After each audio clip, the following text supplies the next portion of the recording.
May 3rd, 1469, a child is born in Florence who will teach princes how to lie, cheat, and murder their way to power. His name will become synonymous with ruthless cunning.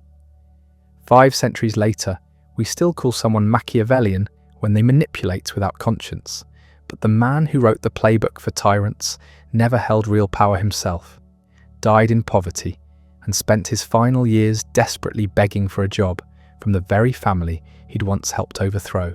Niccolò Machiavelli entered a world balanced on a knife's edge. Florence in 1469 was the jewel of Renaissance Italy, a city where bankers wielded more influence than bishops, and where art, philosophy, and political intrigue flourished in equal measure. The dome of the cathedral dominated the skyline, a monument to human ambition. Wealth poured through the streets, but beneath the marble facades and gilded frescoes, something darker stirred. Italy wasn't a nation. It was a patchwork of rival city-states, each clawing for advantage. Milan, Venice, Rome, Naples, Florence, 5 major powers locked in endless competition. Alliances shifted like wind. Today's ally was tomorrow's enemy. Armies of mercenaries, condottieri, fought for whoever paid the most, switching sides mid-campaign if a better offer arrived. Loyalty was a commodity. Betrayal was strategy. Into this world of beautiful violence came Niccolò, second son of Bernardo Machiavelli and Bartolomeo de Nelli. The family was old, respectable, and broke. They had a name that mattered in Florence's complex social hierarchy, but their bank account told a different story. Bernardo was a lawyer, though not a particularly successful one. He owned a small farm outside the city that produced just enough to keep the family fed. He kept meticulous records. We know this because his diary survived, a ledger of expenses and borrowed books that reveals a man of modest means but considerable intellectual appetite. Bernardo couldn't afford tutors for his sons, but he valued education with the intensity of someone who understood it was the only inheritance he could provide. He taught Niccolò himself, drilling him in Latin, the language of law, diplomacy, and all serious scholarship. They read Livy together, the great Roman historian who chronicled the rise of the Republic. Those hours spent parsing ancient Latin would shape everything Niccolò would later write. The boy was sharp, curious, and difficult. He asked uncomfortable questions. He noticed contradictions between what people said and what they did. Florence preached Christian virtue while practicing cutthroat commerce.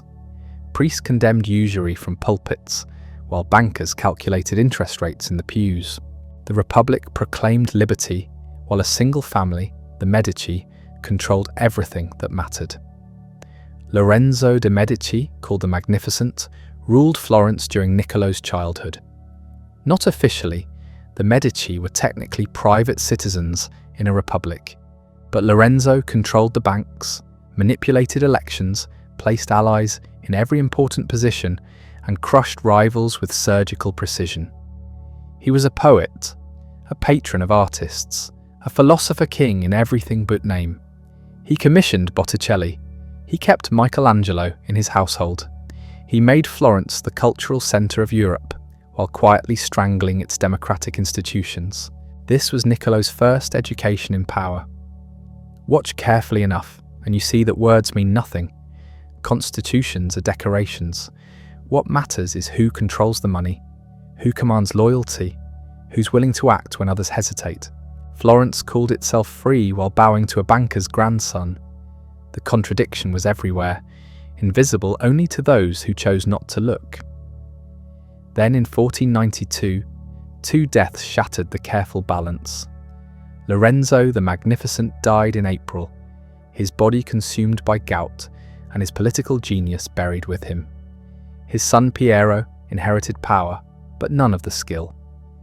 That same year, Christopher Columbus reached the Americas, though nobody in Florence understood yet how completely that discovery would reshape the world's economy and drain Italy's relevance. Piero de' Medici was everything his father wasn't, arrogant where Lorenzo had been calculating, rigid where Lorenzo had been flexible. He made enemies carelessly. When Charles VIII of France invaded Italy in 1494 with the largest army anyone had seen in generations, Piero panicked. He surrendered fortresses. He gave away territory. He humiliated Florence without firing a shot. The city exploded. Mobs filled the streets. Piero fled in the night. The Medici palaces were sacked. A republic was declared. Not the managed republic of Lorenzo's era, but something rawer, more chaotic, more genuine. Into the power vacuum stepped a Dominican friar named Girolamo Savonarola. Savonarola was a prophet or a madman, depending on who you asked. He preached that God's judgment was coming. Florence must purify itself. He organized the bonfire of the vanities, where citizens burned books, paintings, cosmetics, anything deemed sinful. Botticelli threw his own paintings into the flames. The city that had been the crown jewel of Renaissance humanism suddenly turned medieval, convinced that French invasion and political chaos were divine punishment for luxury and vice. Niccolò watched all of this from the outside. He was 25 in 1494, old enough to understand what was happening but too young and too poor to matter. He had no position, no patron, no obvious path forward. He'd studied Latin and history.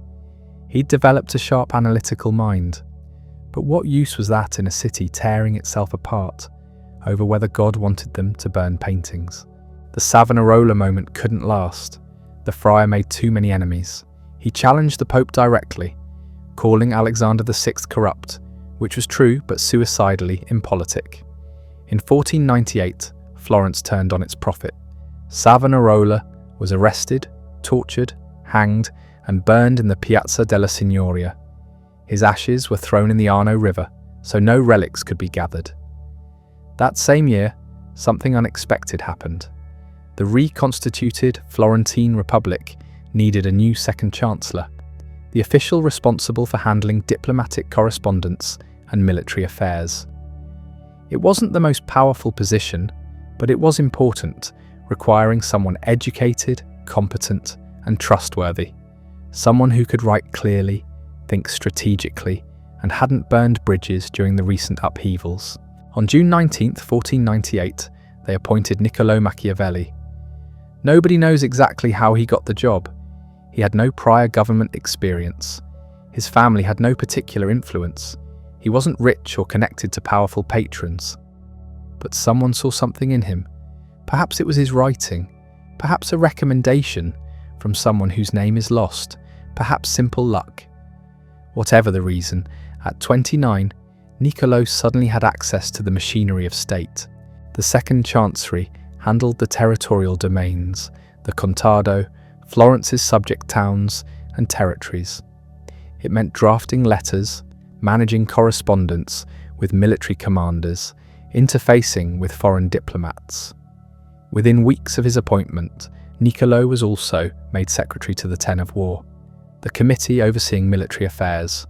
He was suddenly at the centre of everything, taking notes at meetings where Florence's survival was debated, drafting instructions to generals, reading intelligence reports, and Florence needed every advantage it could get. The Republic was surrounded by threats. Cesare Borgia was carving out a personal kingdom in central Italy with stunning brutality and efficiency. Venice eyed Florentine territory. France and Spain were using Italy as their battlefield. Pisa, once subject to Florence, had rebelled and was fighting desperately for independence.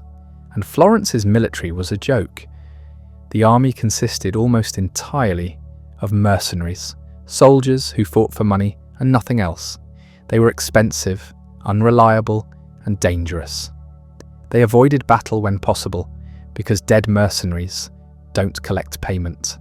They switched sides when offered better terms. They plundered the territories they were supposed to protect, and if you didn't pay them, they might decide to sack your city instead of the enemy's. Niccolò saw this disaster up close. His job sent him to military camps, where he watched mercenary captains negotiate like merchants while battles were lost. He saw condottieri stall and delay, preserving their forces at Florence's expense. He watched his city bleed money paying for soldiers who delivered nothing but excuses. In October 1500, Niccolò received his first major diplomatic assignment. He was sent to France to negotiate with King Louis XII. Florence needed French support against its enemies, but couldn't afford to pay what the king demanded. Niccolò's job was to delay, deflect, and somehow maintain the alliance without committing resources Florence didn't have. He spent 6 months at the French court, a minor functionary from a second-tier Italian city, trying to navigate the politics of a major European power. Louis XII kept him waiting for weeks at a time. French nobles treated him with barely concealed contempt. He had no money, no gifts to distribute, no leverage except words. But he learned. He watched how power actually worked at the highest levels. He saw that kings respected force, not legal arguments. Treaties meant nothing without armies to enforce them. France would support Florence only as long as it served French interests, and not a moment longer. Friendship between states was fiction. Only interest was real. The experience was humiliating and educational in equal measure. Niccolò wrote letters back to Florence, filled with detailed observations about French military organization, political factions at court, and the king's personality. His reports were sharp, analytical, stripped of the usual diplomatic flattery. He didn't describe what people said. He described what they wanted and what they feared. When he finally returned to Florence in 1501, he was changed. The theoretical understanding of power he'd gained from reading Livy had collided with reality. Now he knew what worked and what didn't, not from books, but from watching kings and generals operate. Then, in 1502, Florence sent him to meet someone who would haunt his imagination for the rest of his life. Cesare Borgia, son of Pope Alexander VI, had become the most feared man in Italy. In just 3 years, he'd conquered a dozen cities through a combination of military force, brilliant deception, and spectacular ruthlessness. He murdered rivals at dinner parties. He strangled allies who'd outlived their usefulness. He broke treaties the moment they became inconvenient. And it worked. While Florence debated in committees and worried about legal niceties, Cesare Borgia was building an empire. Niccolò arrived at Borgia's court in Imola as an envoy from a nervous republic, trying to figure out whether they'd be next on the conquerors list. What he found fascinated and horrified him. Borgia was methodical, calculating, utterly without sentiment.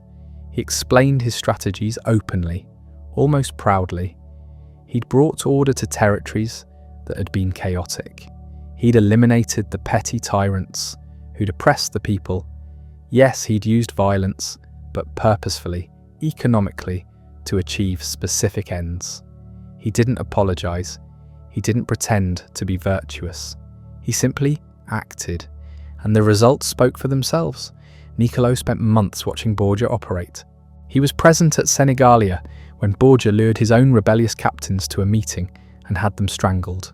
It was betrayal as art form.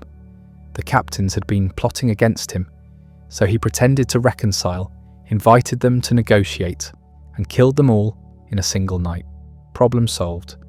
This was power without the mask. Borgia didn't care whether people loved him, only whether they obeyed. He understood that cruelty, used decisively at the right moment, could prevent greater violence later.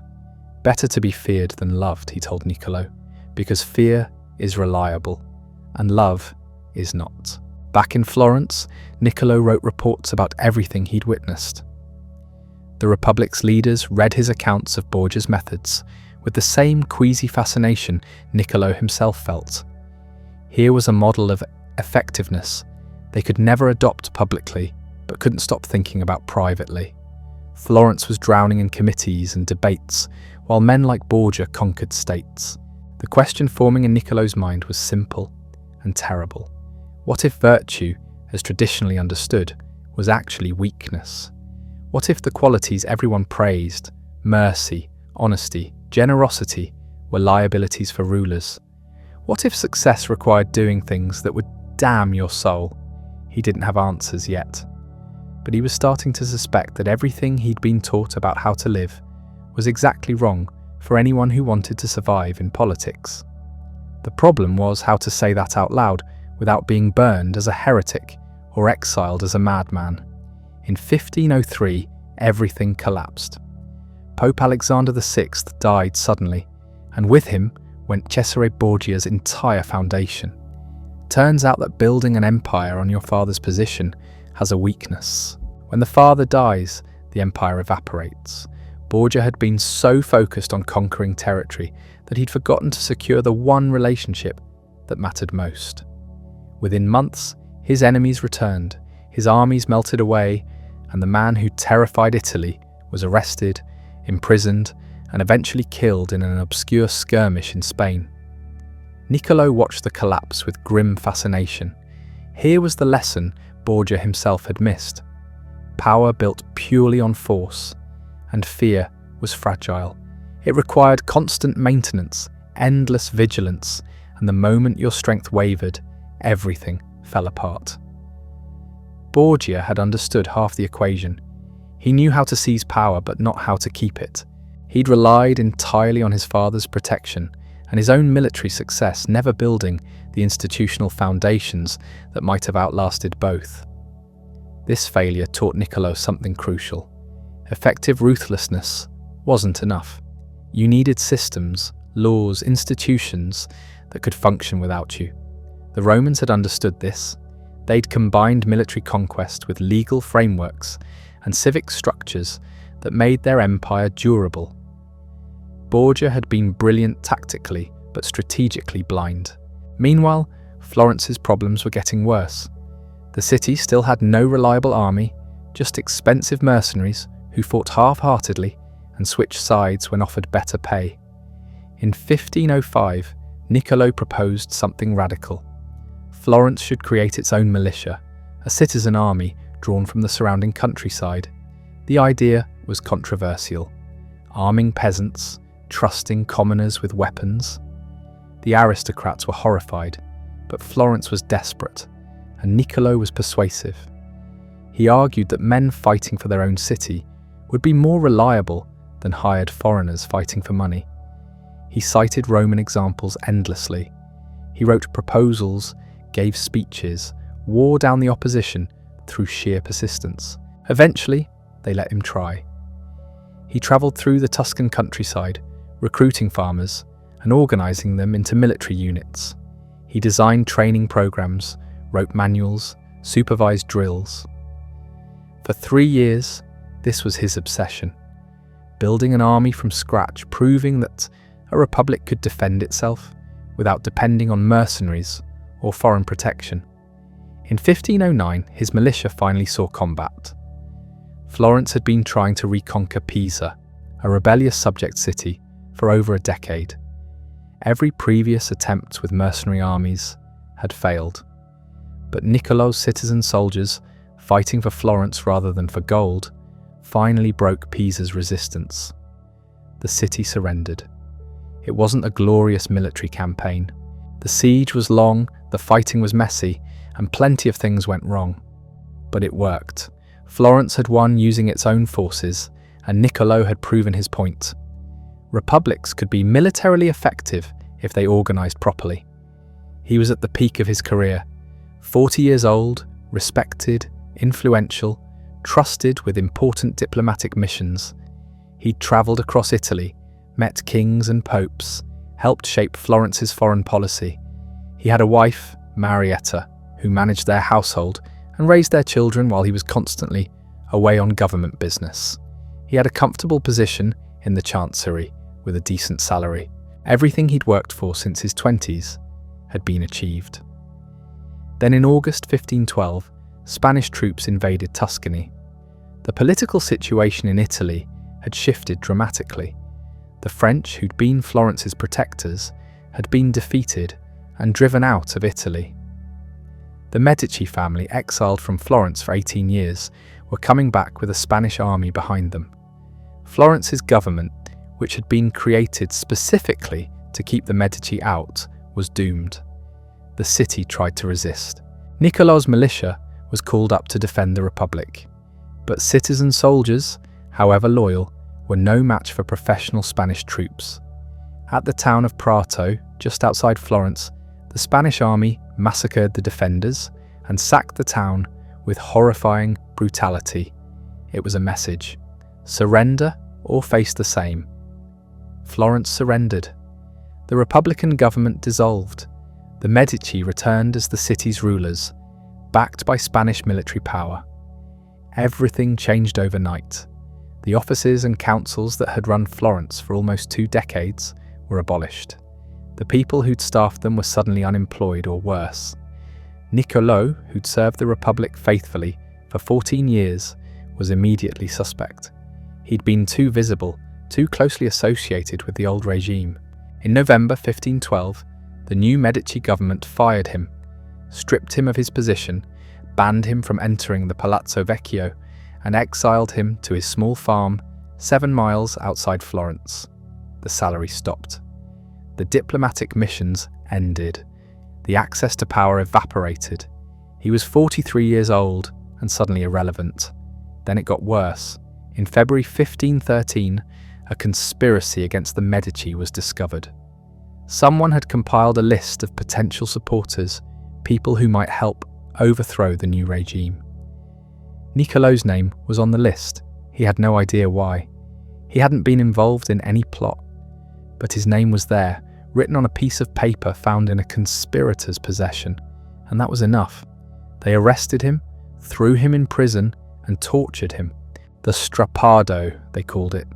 They tied his hands behind his back, attached a rope, and hoisted him up, letting him drop suddenly so his shoulders wrenched in their sockets. They did this 6 times, demanding that he confess his role in the conspiracy. He had nothing to confess. He maintained his innocence through every drop, every explosion of pain. Eventually, they believed him, or at least decided he was useless. When Giovanni de' Medici was elected Pope Leo X in March 1513, a general amnesty was declared to celebrate. Prisoners were released, and Niccolò was freed. But the damage was done. His body ached from the torture, his career was destroyed, his reputation was stained with suspicion. He returned to his farm with no position, no income, and no prospects. The farm was tiny, barely enough to support his family. He had some land, a few tenant farmers, a modest house.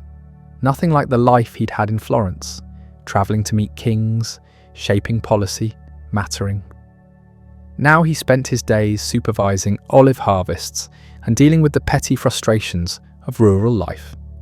His letters from this period are heartbreaking and darkly funny at once.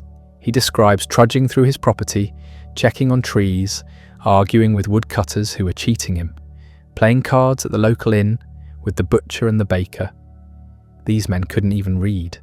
They argued about grain prices and local gossip, while Niccolò, who'd negotiated with the King of France, sat listening and trying not to go insane from boredom. Every day followed the same humiliating pattern. Morning on the farm, dealing with agricultural problems he didn't care about. Afternoon at the inn, playing cards with men who thought his diplomatic experience was irrelevant nonsense.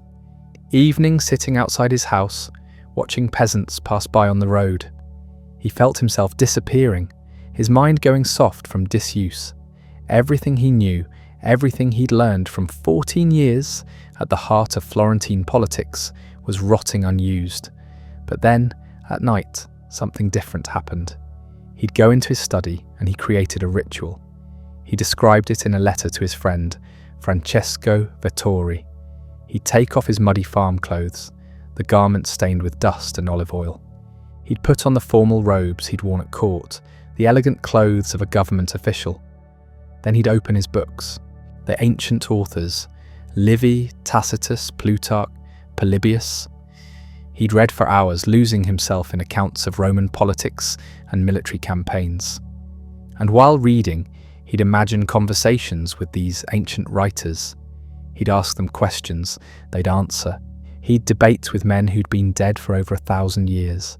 and in those imaginary conversations he felt alive again.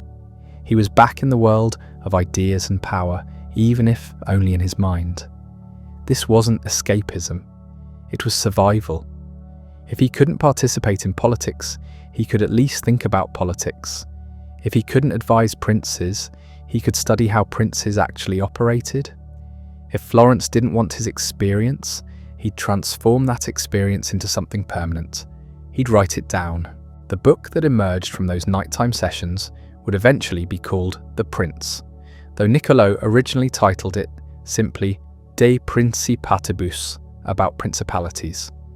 He wrote it in 1513, working at furious speed, pouring 14 years of diplomatic experience and a lifetime of historical study into a short, brutal manual about how power actually works.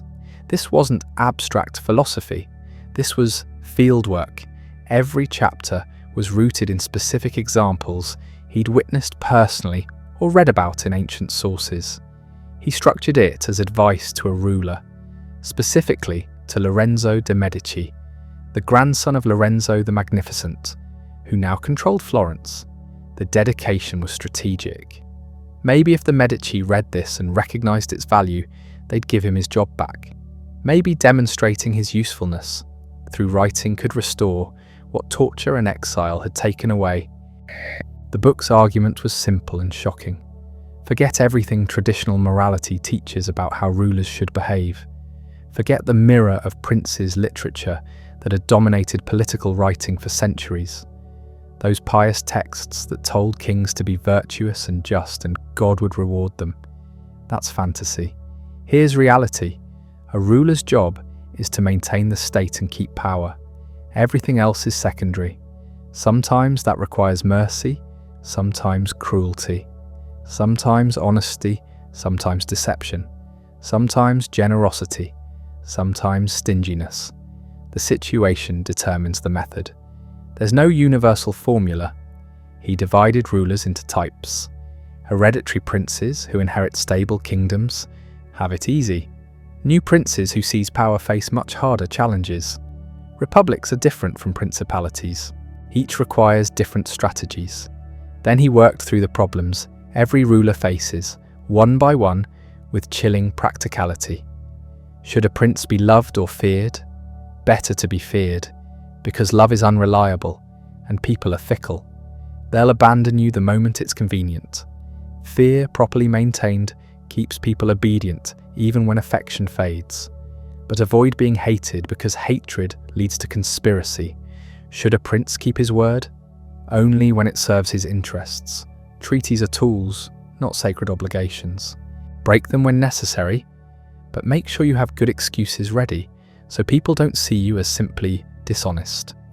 Should a prince be cruel or merciful? Depends. Mercy that leads to chaos and violence is actually cruelty.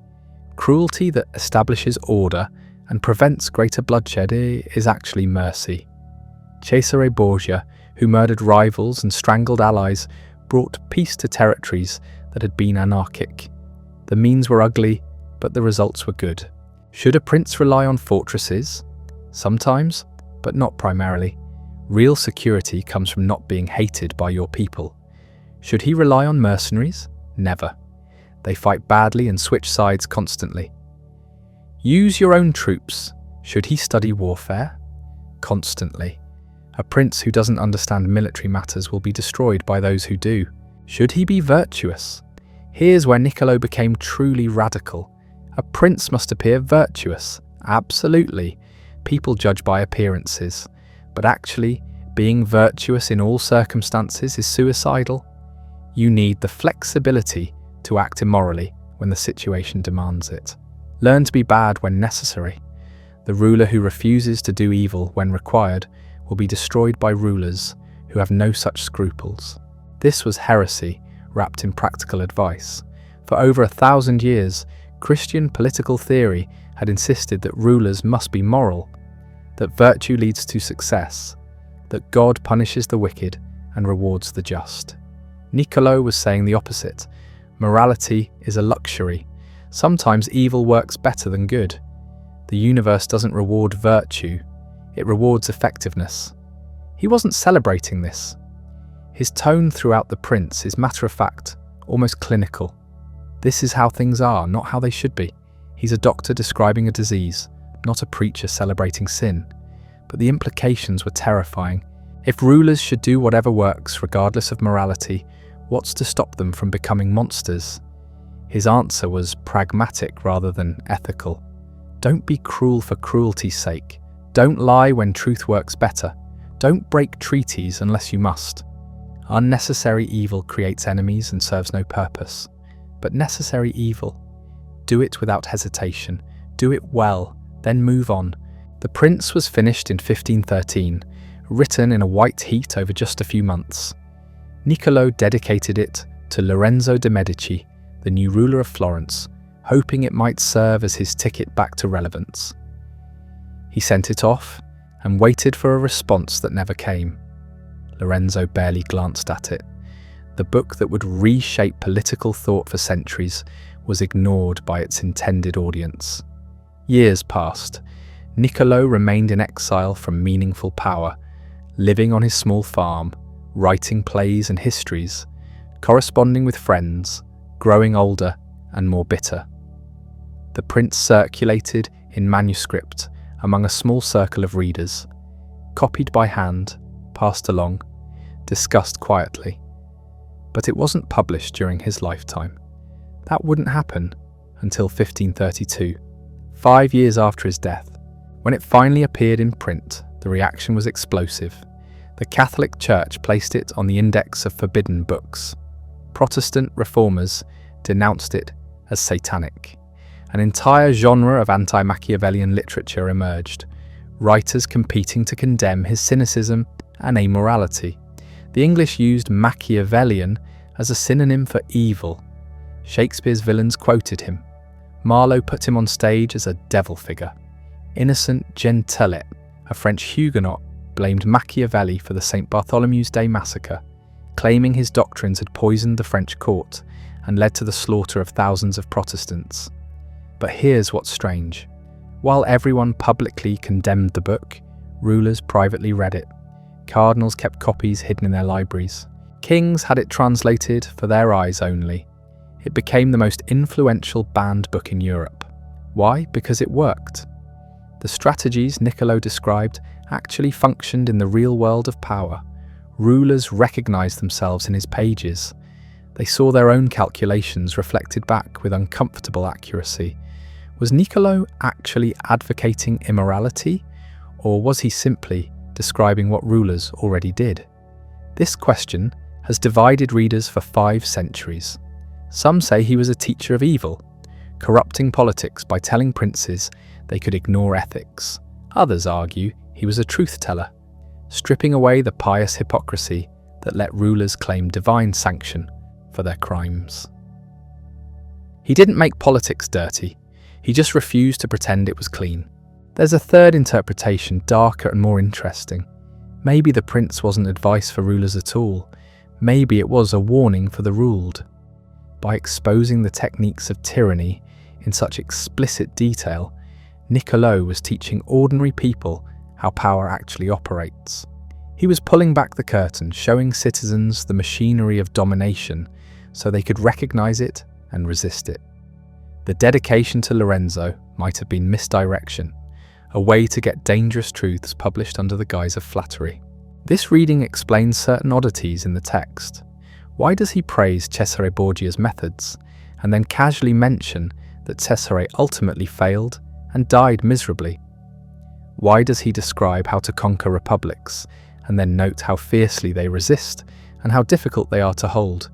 Why does he end the book with a passionate call for Italian liberation from foreign occupation? That final chapter, chapter 26, doesn't fit the cold pragmatism of everything before it. Unless the whole book was actually about resistance disguised as collaboration, we'll never know for certain.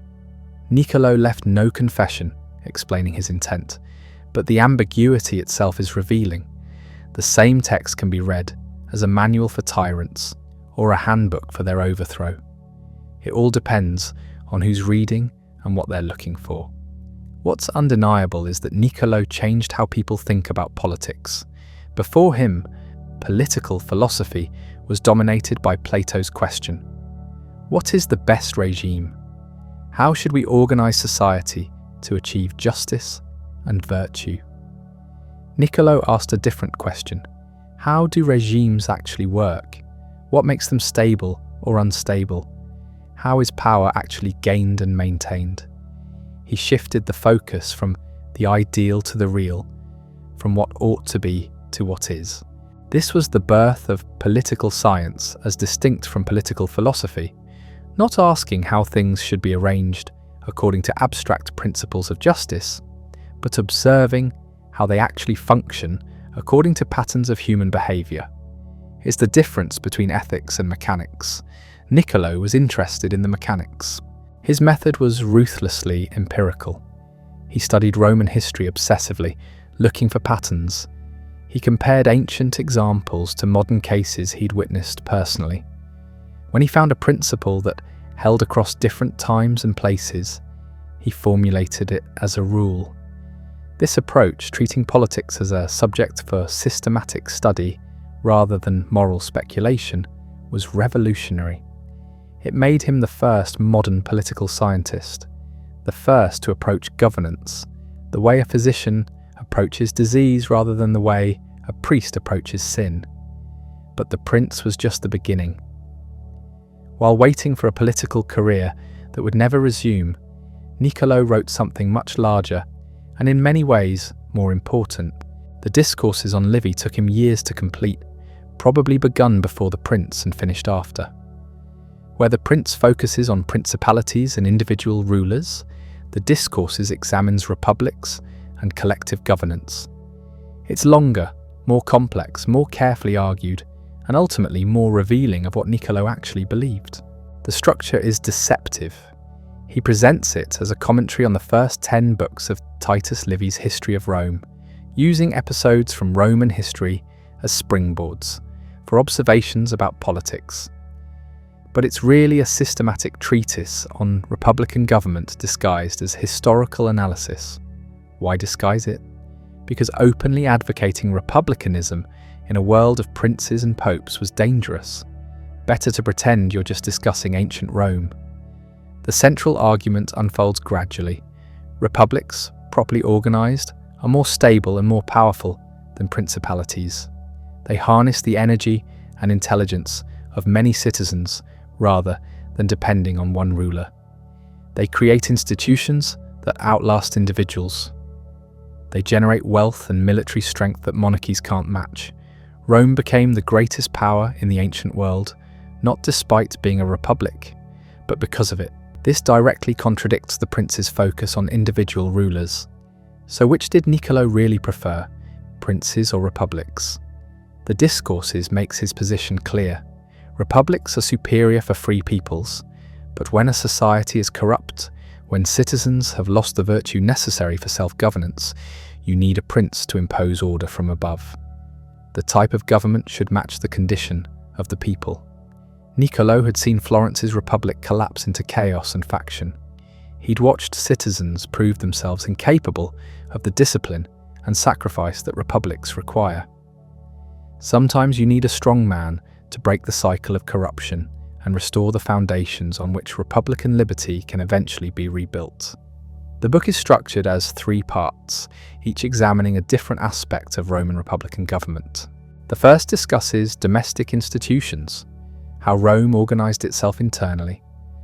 The second examines foreign policy and military affairs. The third analyses how individual leaders shaped events. But the real subject throughout is human nature, and how institutions can channel it toward productive rather than destructive ends. Niccolò believed people are fundamentally self-interested. Not evil exactly, but not naturally good either. They'll act virtuously when it serves them and viciously when that works better. You can't change this. What you can do is create institutions that make self-interest align with public good. Design systems where people pursuing their own advantage accidentally benefit everyone. Make selfishness productive rather than trying to eliminate it. This was radical. Traditional Christianity taught that human nature was corrupted by sin and needed divine grace for redemption. Humanists believed education could perfect people, making them truly virtuous. Niccolò rejected both views. People are what they are. Work with that reality instead of fantasizing about transformation.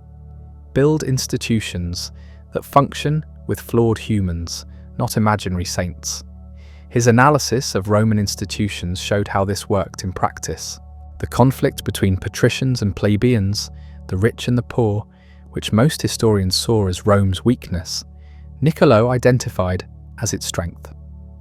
The tension between classes prevented either from dominating completely. It forced compromise and created laws that protected both sides. The tribunes gave common people real power to block aristocratic abuse. The Senate gave the wealthy a forum to exercise their ambition productively. The result was dynamic stability, a system that channeled conflict into legislation rather than violence. Well, not always. Rome had civil wars, but compared to other ancient states, it achieved remarkable cohesion for centuries. The institutional structure created safety valves for social pressure. When pressure built up, it could be released through legal and political means rather than explosion. Modern political theory owes him this insight. Constitutional checks and balances, separation of powers, federalism, all these mechanisms assume that different groups will compete for advantage and try to design systems where that competition produces good outcomes. Madison and the other American founders were steeped in Machiavelli's Discourses. When they created a government of divided powers, with each branch checking the others, they were applying Niccolò's principles. Ambition counteracting ambition, self-interest harnessed to public purpose. The Discourses also developed his military theory. He despised mercenaries, those professional soldiers who fought for whoever paid them. They had no loyalty, no motivation to fight hard, no reason to risk their lives beyond their paycheck. Citizen soldiers were superior, men fighting for their own city, their own families, their own property, would stand and die where mercenaries would flee. Rome conquered the world with citizen legions. Italian cities hired Swiss mercenaries and got destroyed. The lesson was obvious. This wasn't just military analysis, it was about citizenship itself. A republic requires citizens willing to fight and die for it.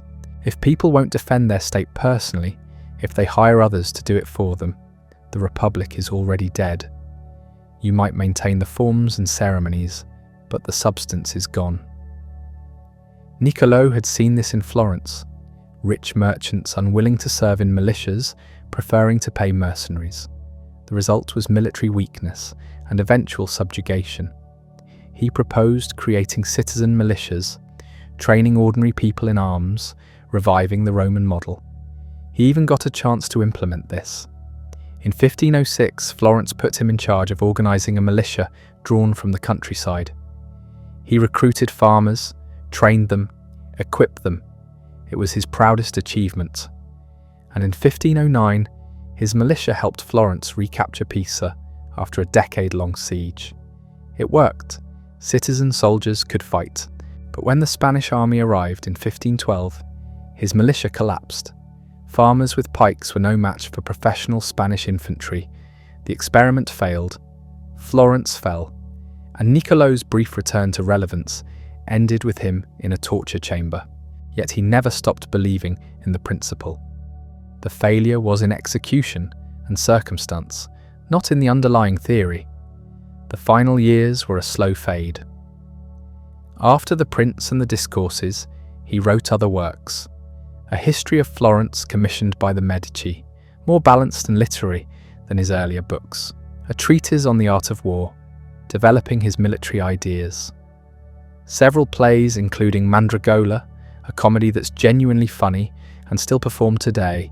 He stayed intellectually productive, but politically he remained irrelevant. The Medici occasionally threw him minor assignments, diplomatic errands to mollify him. Nothing important, He watched younger men rise while he languished in obscurity.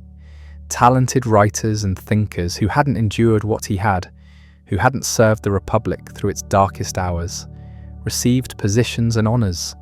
He couldn't hide his bitterness. Letters to friends complained about neglect, about wasted talent, about dying forgotten. In 1527, everything collapsed again. The Medici Pope Clement VII miscalculated badly, getting caught between France and Spain in their struggle for control of Italy. Emperor Charles V's army, unpaid and mutinous, marched on Rome. What followed became known as the Sack of Rome, one of the worst catastrophes in the city's history. German and Spanish soldiers rampaged through the Eternal City for months, killing, looting, destroying. The Pope fled to Castel Sant'Angelo and watched helplessly as his capital burned. The shockwaves reached Florence. With the Medici power base in Rome shattered, Florentines rose up and expelled the Medici again. The Republic was restored for a third time. Niccolò must have felt a surge of hope. Here was another chance. He was 60, his health failing. But perhaps Florence would finally remember what he had done for them decades ago. They didn't. The new Republican government viewed him with suspicion because of his association with the Medici over the past 15 years. He had taken their commissions, written their history, accepted their minor appointments. That taint couldn't be washed away. The Republic wanted nothing to do with him. Weeks later, in June 1527, Niccolò fell ill. The exact nature of the illness isn't recorded. Probably some kind of intestinal ailment, common enough in an age without antibiotics. He took to his bed in his house near Florence. Friends came to visit. He joked with them, told stories, complained about his stomach pains. Then he died. June 21st, 1527. He was 58 years old. There was no grand funeral, no state recognition. He was buried in the church of Santa Croce in Florence, but his tomb went unmarked for centuries. The man who had revolutionized political thought died in obscurity, considered a failure by his own city. His family kept his papers. His son Bernardo understood that something important was there, even if Florence didn't. And slowly, very slowly, the world began to read what Niccolò had written. The Prince was printed in 1532, 5 years after his death. The Discourses followed shortly after. They spread through Europe like wildfire. Everyone read them. Kings, councillors, generals, scholars, priests. Everyone had an opinion, and most of those opinions were horrified. The Catholic Church placed the Prince on the Index of Forbidden Books in 1559. It was considered diabolical, a manual for tyranny written by a man without morals or faith. Protestant reformers weren't any kinder. They saw it as proof of Italian corruption, the wickedness of papal politics infecting secular thought. Cardinal Reginald Pole called Niccolò an enemy of the human race, written by the finger of Satan. The adjective Machiavellian entered the English language as a synonym for cunning, deceitful, ruthless. Shakespeare's villains were called Machiavels. Iago, Richard III, Edmund. The name became shorthand for evil, but people kept reading, because beneath the horror they recognised truth. Princes actually did behave the way Niccolò described. States actually did operate according to his principles. You could denounce him publicly while applying his lessons privately. The hypocrisy was perfect. Frederick the Great of Prussia wrote a book called Anti-Machiavel in his youth, righteously rejecting everything Niccolò stood for. Then he became king and ruled exactly as the prince recommended. He was ruthless, pragmatic, willing to break treaties when advantageous, concerned only with expanding Prussian power. The anti-Machiavel gathered dust while Frederick built an empire. Cardinal Richelieu, the power behind the French throne in the 17th century, kept a copy of the Prince in his chambers. He annotated it carefully, noting where he agreed and where circumstances required modification. He understood that Niccolò had written a handbook for survival in a world without mercy. Napoleon carried the prince on campaign. He made notes in the margins. So did Mussolini, though his copy was probably more for show than study. Stalin didn't need to read it because he already understood every principle instinctively. The 20th century's dictators were natural Machiavellians, whether they had read the manual or not. But the most profound influence wasn't on tyrants. It was on the tradition of political realism that emerged in the centuries after his death.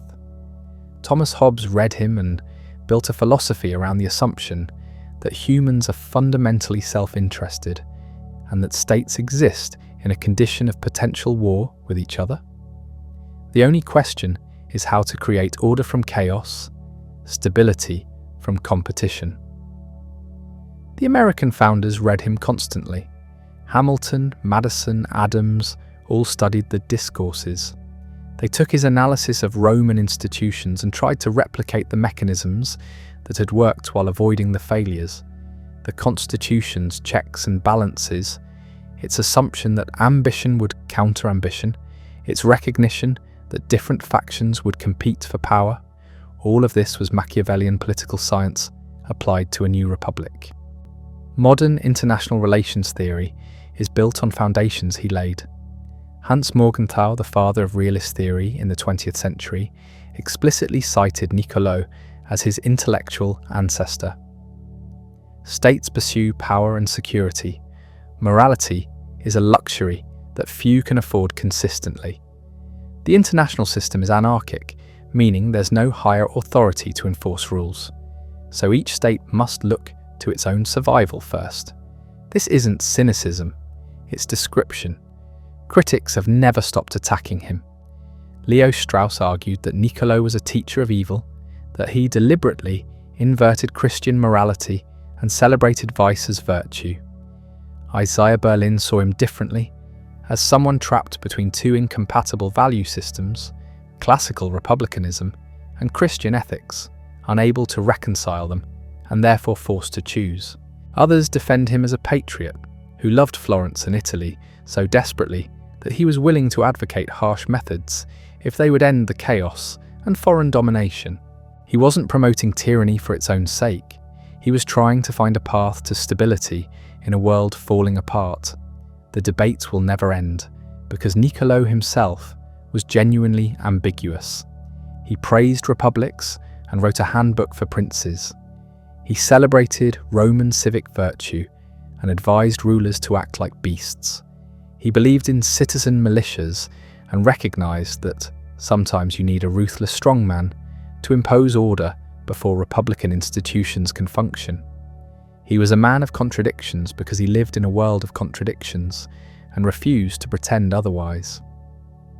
Where other thinkers constructed elegant systems that ignored inconvenient realities, he stared at the inconvenient realities and described them with brutal clarity. His greatest crime, in the eyes of his critics, was honesty. He said what everyone knew, but no one was supposed to say. Rulers lie.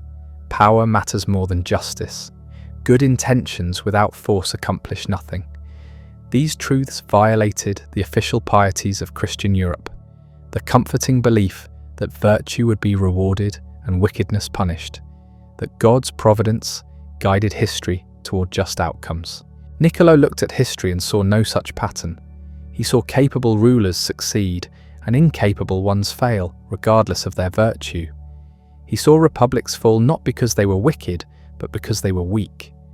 He saw foreign armies ravage Italy, not as divine punishment, but as the predictable result of Italian disunity and military incompetence. This was unforgivable. Not because it was wrong, but because it was true, and saying it out loud undermined the entire moral framework that legitimized power in Christian Europe. Kings ruled by divine right, supposedly. The church claimed spiritual authority over temporal affairs. Niccolò's work implied that all of this was theatre, that real power came from armies and money, and the willingness to use both without hesitation. He had ripped away the curtain and shown the machinery underneath. People could never unsee it. Even those who denounced him most loudly had absorbed the lesson. You could not go back to innocent faith in divine providence guiding political affairs after reading The Prince. The world had been disenchanted. Max Weber would later describe this process as the disenchantment of the world, the removal of magic and mystery from human affairs, the recognition that social and political outcomes follow from human choices rather than supernatural forces. Niccolò was one of the first to see politics this way, as a domain governed by its own logic, separate from theology or ethics. This is why he's considered the founder of modern political science, not because he was right about everything, he wasn't, not because his advice was always good, sometimes it was terrible, but because he was the first to treat politics as an autonomous sphere of activity with its own rules that could be studied empirically rather than deduced from moral principles. Before him, political thought was a branch of ethics. Plato asked what the ideal state would look like if philosopher kings ruled according to perfect justice. Aristotle classified regimes by how well they served the common good. Augustine and Aquinas tried to reconcile earthly governance with divine law. All of them started with how things should be, and then judged reality against that standard. Niccolò started with how things are. He observed what actually happened in politics, identified patterns, and derived principles from observation rather than deduction. This was a revolution in method, even more important than his specific conclusions. It opened the door for the social sciences that would follow. If you can study politics empirically, you can study economics empirically, sociology, psychology, anthropology. Human behaviour becomes a subject for scientific investigation rather than moral philosophy. This carries dangers, obviously. Treating humans as objects to be studied and manipulated raises ethical questions that we're still grappling with. But the genie couldn't be put back in the bottle. Niccolò's personal life remained obscure for centuries. Scholars focused on the prince and ignored the man. That changed in the 19th century when his letters were finally published. Suddenly there was access to his private voice, his jokes, his complaints, his friendships, his fears. The letters reveal someone far more complex than the cold strategist of The Prince. He was funny, self-deprecating, often broke and begging friends for money. He loved his family despite his infidelities. He was deeply loyal to friends. He craved recognition, desperately, and never got it during his lifetime. There's a famous letter to his friend Vettori describing a typical day in exile. He gets up early, checks on his woodcutters, reads poetry by a stream, moves to an inn where he plays cards and argues with the locals, then returns home in the evening. He puts on his formal robes, his ceremonial clothes from his days in the chancery, and enters his study. There he communes with the ancient authors, reading history and philosophy, imagining conversations with the great minds of the past. For 4 hours, I feel no boredom, I forget all my troubles, I do not dread poverty, death does not frighten me. I transfer myself entirely into their world. That passage is heartbreaking. A man stripped of his position, living in rural poverty, finding his only solace in books and imagination. But it's also triumphant. He might have lost everything the world valued, but he had access to something more permanent. The conversation there across centuries with thinkers who understood what he understood, who had grappled with the same questions, and he was adding to that conversation. His books would outlive the Medici, outlive Florence, outlive everyone who had dismissed him. He was writing for the future, whether he fully realised it or not. The physical tomb in Santa Croce finally received a proper monument in 1787, 260 years after his death. The inscription reads, "Tanto nomini nullum par elogium." No praise is adequate for such a name.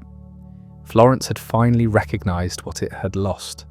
The recognition came too late for the man himself, but his ideas had already begun their work. And that work would shape the birth of the modern state, in ways both brilliant and terrifying. The Peace of Westphalia. In 1648, ended the 30 Years' War and created something new in European politics: the concept of state sovereignty. Each nation recognized the others as independent entities with exclusive authority over their own territories. No pope, no emperor could claim universal jurisdiction anymore. Power was territorial, defined by borders, exercised through centralized bureaucracies. This was Machiavelli's vision made real. The state as an autonomous entity with its own logic, its own imperatives, its own reason of state that transcended traditional morality. France under Cardinal Richelieu embodied this perfectly. Richelieu was a Catholic cardinal who supported Protestant forces in the 30 Years' War because it weakened the Habsburgs and strengthened France. Religious principle gave way to state interest. He built the foundations of French absolutism, centralizing power, crushing noble resistance, creating an efficient bureaucracy and standing army. When critics accused him of immorality, he replied that the state has necessities that private individuals do not. He could have been quoting the prince directly. Frederick the Great of Prussia read Machiavelli and wrote a rebuttal called Anti-Machiavel, arguing that princes should be moral and reject cynical realpolitik. Then he took the throne and proceeded to govern exactly as Machiavelli recommended. He invaded Silesia without provocation because Prussia needed the territory and Austria was vulnerable. He lied to allies, broke treaties when convenient, and built Prussia into a major power through cunning and force. The gap between what rulers said and what they did had rarely been so obvious. England took a different path but arrived at similar conclusions. Thomas Hobbes, writing during the English Civil War, argued in Leviathan that humans in their natural state live in constant war of all against all. Life is solitary, poor, nasty, brutish, and short. The only escape is a social contract where individuals surrender their natural liberty to a sovereign power strong enough to keep peace. The sovereign's legitimacy comes not from divine right, but from this contract, from its ability to provide security. Morality is whatever the sovereign declares it to be. Without the state, there is no justice or injustice, only power. This was Machiavelli's logic formalized into political philosophy. The state doesn't need to be good in a traditional sense. It needs to be strong enough to prevent chaos. Everything else is secondary. The American founders read Machiavelli carefully. The Federalist Papers cite him by name. They understood his insight that republics could be more stable than principalities if properly designed, that institutional checks mattered more than the virtue of individual leaders. Madison's argument in Federalist 10 about factions is pure Machiavelli. You can't eliminate human selfishness and ambition, so you design a system where competing interests balance each other out. The Constitution assumes politicians will be ambitious and self-interested, and uses that assumption to create stability. Virtue is nice, Ed, but you can't build a government on it. Napoleon kept a copy of The Prince by his bedside. He annotated it extensively, arguing with Machiavelli in the margins. He admired the analysis, but thought he could do better. That genius could transcend the rules. His career proved Machiavelli's warnings about overreach. Napoleon conquered most of Europe but couldn't maintain it. He ignored the principle that hatred must be avoided, that occupying powers must either win genuine support or rule through systematic terror. He tried a middle path and lost everything. His exile and defeat vindicated the cold logic he'd studied in that book. The 19th century saw Machiavelli transformed from a controversial figure into an accepted part of political science. Universities taught him openly. Historians analysed him seriously, rather than just condemning him. The moralistic denunciations didn't disappear, but they competed with scholarly appreciation. German thinkers particularly embraced him. Hegel saw him as understanding the necessity of the state. Ranke treated him as the founder of modern political realism. Treitschke argued that the state operates beyond good and evil. that power politics is its own morality. This line of thinking would have catastrophic consequences. Bismarck unified Germany through what he called blood and iron. He manipulated diplomatic crises, provoked wars when Prussia was ready and its enemies weren't, and created a German empire through calculated aggression. He was Machiavellian in the truest sense, coldly rational, willing to use any means necessary, focused entirely on results. And it worked. Germany became the dominant power in Europe. The unification was celebrated as a triumph of realistic statecraft over idealistic moralizing, but the triumph contained seeds of disaster. If the state recognizes no moral limits, if power politics is the only logic that matters, what happens when states collide? The answer came in 1914. World War I was the ultimate expression of a moral state competition. Each power pursued its interests with perfect rationality from its own perspective. Austria needed to crush Serbia to maintain credibility. Russia had to support Serbia to maintain its Balkan influence. Germany had to support Austria and strike France before Russia could mobilize. France and Britain had to resist German hegemony. Every decision made sense according to realist logic. The result was 4 years of mechanized slaughter that killed millions and destroyed 4 empires. After the war, people searched desperately for someone to blame. Machiavelli became a convenient target. German militarism, the argument went, was the fruit of Machiavellian amorality. The worship of state power without moral constraint had led directly to the trenches. The League of Nations was created explicitly to replace power politics with collective security and international law. Idealism was back in fashion. Realism was discredited. Then came the dictators. Mussolini loved Machiavelli, wrote a dissertation on him, quoted him constantly. He saw himself as the modern prince who would restore Italian glory through will and force. His fascism was nationalism plus Machiavellian pragmatism taken to a totalitarian extreme. The state is everything. The individual is nothing. Morality is whatever serves the nation's power. Hitler never cited Machiavelli directly, but operated on purely Machiavellian principles. Lie whenever useful. Break treaties without hesitation. Use fear and spectacle to maintain control. Destroy enemies completely or don't fight at all. The difference was scale and ideology. Machiavelli wrote about maintaining power in Italian city-states. Hitler applied the same logic to conquering Europe and exterminating entire peoples. The post-war reckoning with Machiavelli was complicated. He couldn't be simply dismissed anymore. The idealism of the League of Nations had failed catastrophically. Chamberlain's attempt at moral diplomacy with Hitler at Munich had enabled aggression. The democracies had to adopt realist policies, balance of power thinking, willingness to use force. Churchill's leadership was Machiavellian in its clear-eyed assessment of threats and ruthless pursuit of victory. The Cold War that followed was explicitly Machiavellian. 2 superpowers competing for global influence, using every tool short of direct war, supporting dictators when useful, overthrowing governments when necessary, operating entirely according to calculations of power. George Kennan, architect of American containment strategy, was deeply influenced by Machiavelli. His famous long telegram analyzing Soviet behavior was realist analysis at its finest. He understood that moral condemnation was useless. What mattered was understanding Soviet imperatives and designing policies to counter them. Hans Morgenthau's Politics Among Nations became the foundational text of international relations theory, and it was thoroughly Machiavellian. States pursue power. That's not good or bad, it's simply what they do.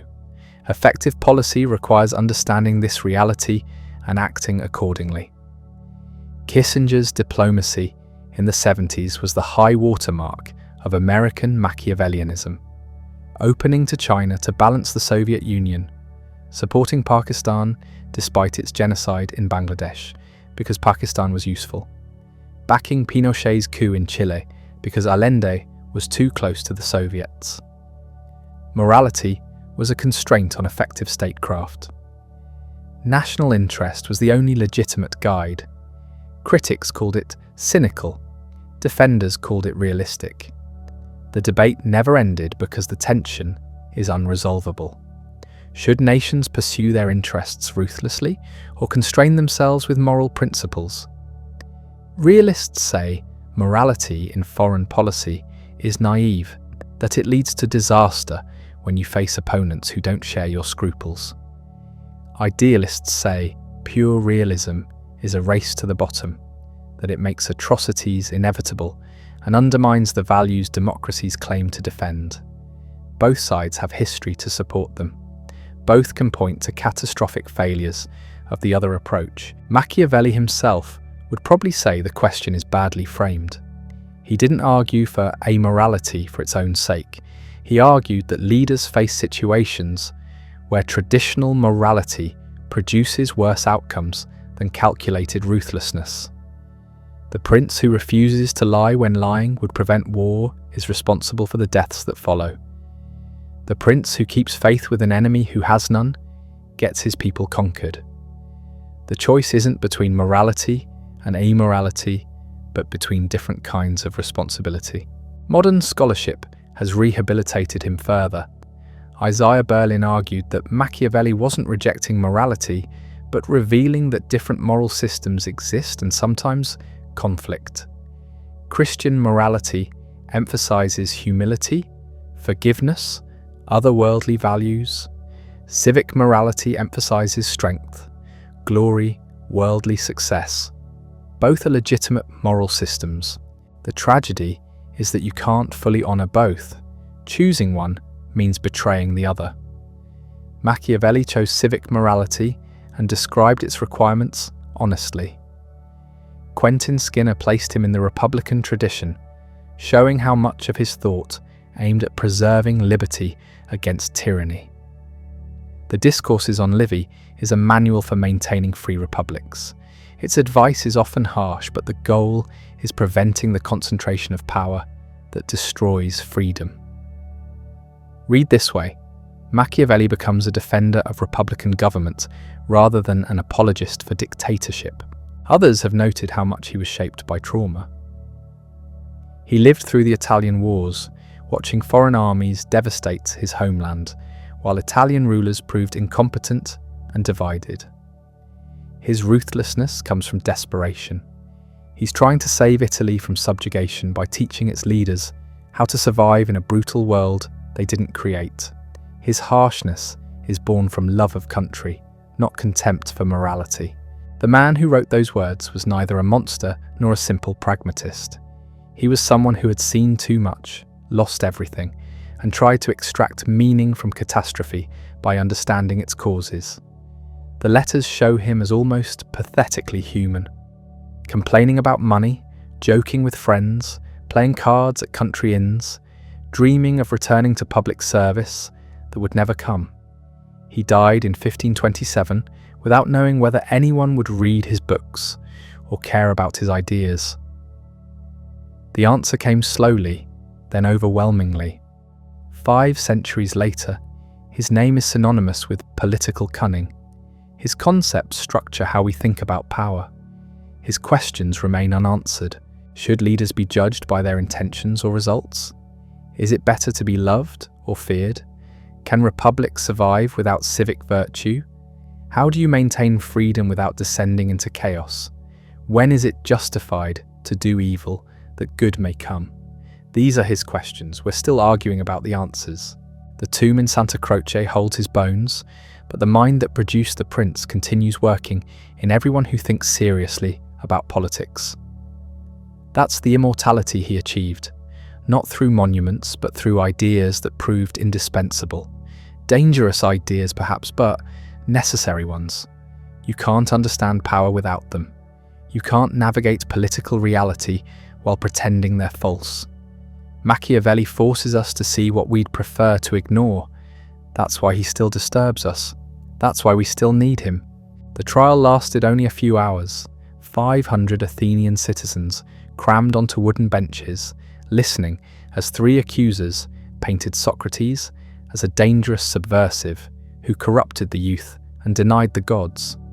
The evidence was thin, built mostly on resentment and fear.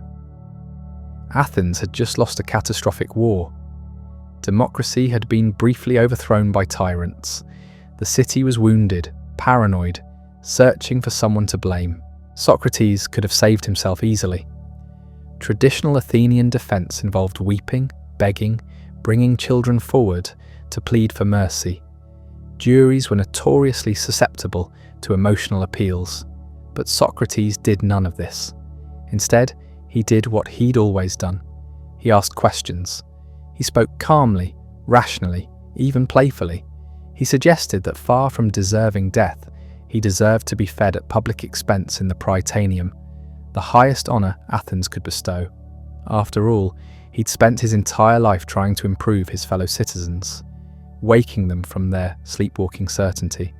He'd been Athens' gadfly, stinging the lazy horse of the state into awareness. The jury wasn't amused. Plato watched the hands go up. Guilty. 280 votes to 220. A narrow verdict, but final. Now came the penalty phase. Socrates, given one last chance to propose an alternative to death, offered to pay a small fine. The contempt was clear. The second vote was wider. Death by hemlock. 360 votes this time. More jurors voted for execution after hearing Socrates' defiance than voted for guilt. Socrates accepted the verdict with unsettling serenity. He told the jury that no evil can come to a good man, either in life or after death.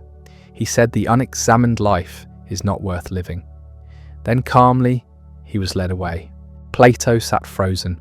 The wisest man in Athens, perhaps the wisest man in the world, had just been condemned to death by the democratic city he loved. For what? For asking questions, for making people think, for refusing to accept easy answers. The injustice split something open in Plato's mind. A question formed there that would haunt him for 50 years, that would drive him to travel the Mediterranean, to establish a school, to write dialogues that would shape human thought for millennia. What is justice? If Athens can kill Socrates and call it lawful, what does justice even mean? To understand why this death mattered so profoundly, we need to go back to Plato's beginning, to the world he was born into, and the forces that shaped him long before he met the man who would change everything. He was born Aristocles sometime in 428 or 427 BC in the city that ruled the Greek world. Athens. The name Plato came later, a nickname whose origin remains uncertain. Some said it referred to his broad shoulders, earned through wrestling training. Others claimed it meant his broad forehead, a sign of intelligence. Whatever the source, the name stuck, and Aristocles disappeared into history. His family was everything in Athens. On his father's side, Ariston claimed direct descent from Codrus, the last king of Athens, a lineage stretching back into legend. On his mother's side, Perictione traced her ancestry to Solon, the great lawgiver who'd reformed Athenian society 2 centuries earlier and planted the seeds of democracy. This wasn't merely aristocracy. This was the aristocracy, the families who'd shaped Athens when it was still young. Wealth came with the bloodline. Land, slaves, education, influence. Plato grew up in a household where political power was assumed, where the question wasn't whether one would serve the city, but how. His childhood unfolded in the shadow of the Parthenon, that magnificent temple to Athena gleaming white on the Acropolis, a monument to Athenian supremacy. But the man who'd built it, Pericles, the towering statesman who'd led Athens to its greatest heights, was already dead by the time Plato could form memories. The world Plato inherited wasn't the confident, expanding empire of his grandfather's generation. It was a world at war. The Peloponnesian War had begun in 431 BC, 3 years before Plato's birth, and it would grind on until he was a young man. Athens against Sparta. Democracy against oligarchy. Sea power against land power.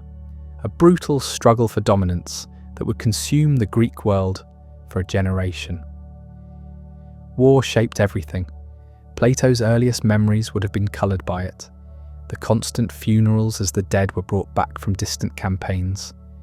The public orations in the Ceramicus, the great cemetery where Athens honoured its fallen. The fear each summer when the Spartan army marched into Attica and burned the farms, driving the rural population behind Athens' long walls. But war or not, Plato received the education befitting his class. He was trained in gymnastics, his body hardened through wrestling and running. He studied music, learning the lyre and the mathematical ratios that governed harmony. He memorized Homer, the foundation of all Greek culture, likely performing sections of the Iliad and Odyssey by heart. He was introduced to mathematics, particularly geometry, which the Greeks believed revealed eternal truths beneath the chaos of the physical world. It was an education designed to produce a political leader, a man who could speak persuasively in the assembly, lead troops in battle, and govern wisely in peace. Everything in Plato's background pointed toward a traditional life of aristocratic public service. His family expected it. Athens expected it. He was being prepared to take his place among the city's rulers, to join the ranks of men who stood in the assembly and debated the fate of empires. But the Athens of Plato's youth wasn't the confident empire of his grandfather's time. It was a city tearing itself apart. And the young aristocrat was about to witness democracy reveal its darkest possibilities. By the time Plato reached adolescence, the war had been grinding on for more than 15 years. Athens was exhausted. The brilliant strategy of Pericles to avoid land battle with Sparta's superior army and strike from the sea had collapsed when plague swept through the overcrowded city in 430 BC. The disease killed perhaps a quarter of the population, including Pericles himself. Thucydides, the great historian who survived it, described bodies piled in the streets, social order dissolving into panic and despair. Into the vacuum stepped men like Alcibiades, brilliant and utterly without scruple. Handsome, wealthy, charismatic, Alcibiades embodied everything dangerous about Athenian democracy. He could sway the assembly with his oratory, convince the people to pursue glory and conquest, and then when his plans failed, defect to Sparta and help Athens' enemies. He was Athens personified, brilliant and self-destructive, capable of greatness and catastrophic error in equal measure. The worst of those errors came when Plato was about 13 years old. In 415 BC, Athens launched the Sicilian expedition, an attempt to conquer Syracuse, the powerful Greek city on Sicily. It was madness disguised as ambition. The assembly, whipped into enthusiasm by demagogues promising easy victory and endless wealth, voted to send the largest fleet Athens had ever assembled. 200 ships, thousands of hoplites and sailors, the flower of Athenian manhood. It ended in absolute catastrophe. The expedition was destroyed utterly in 413 BC. The entire fleet was lost. Thousands of Athenian soldiers were killed in battle or died as slaves in the stone quarries of Syracuse, where they were worked to death under the Sicilian sun. Athens never truly recovered. The city that had ruled the Aegean was suddenly vulnerable, its treasury depleted, its military shattered. Throughout all this, young Plato watched democracy in action. He saw the assembly, that great expression of the people's will, swing wildly from confidence to panic, from one policy to its opposite within weeks. He watched demagogues, skilled speakers who told the crowd what it wanted to hear, manipulate the citizens into disastrous decisions. He observed how the demos, the people, could be swayed by rhetoric rather than reason, by appeals to emotion rather than careful thought. The same assembly that voted for the Sicilian expedition with wild enthusiasm later executed or exiled the generals who tried to salvage the disaster. This wasn't theoretical for Plato. His relatives were deeply involved in the political struggles. Some, like his mother's cousin Critias, were becoming convinced that democracy was the problem, that Athens needed the steady hand of the best men, the aristocrats, to rule without the interference of the ignorant mob. The war was revealing something ugly.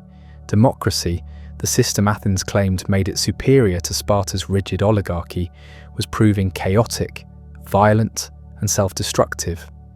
It could be manipulated, it could make terrible decisions, it could turn on its own people. The seeds of Plato's later distrust of democracy were planted in these years, watching his city lurch from one crisis to another, watching the crowd cheer for policies that would destroy them. Amidst this chaos, a strange figure walked the agora, asking questions that made powerful men look foolish, and young Plato was about to meet him. Socrates was impossible to miss and easy to mock. He was short, barrel-chested, with a snub nose, bulging eyes and thick lips. He went barefoot even in winter. He wore the same rough cloak year-round.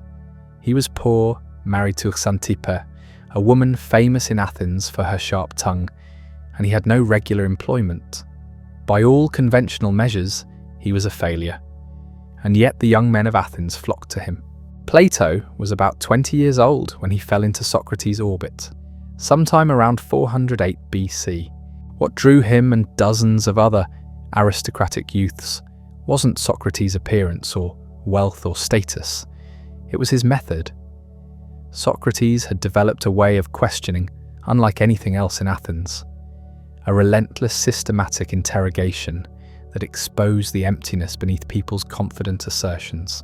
Imagine a scene in the Agora, the marketplace that was the heart of Athenian public life. A prominent general, Laches, is holding forth on courage. He's fought in many battles. He knows courage when he sees it. Socrates approaches, polite, curious. What is courage exactly?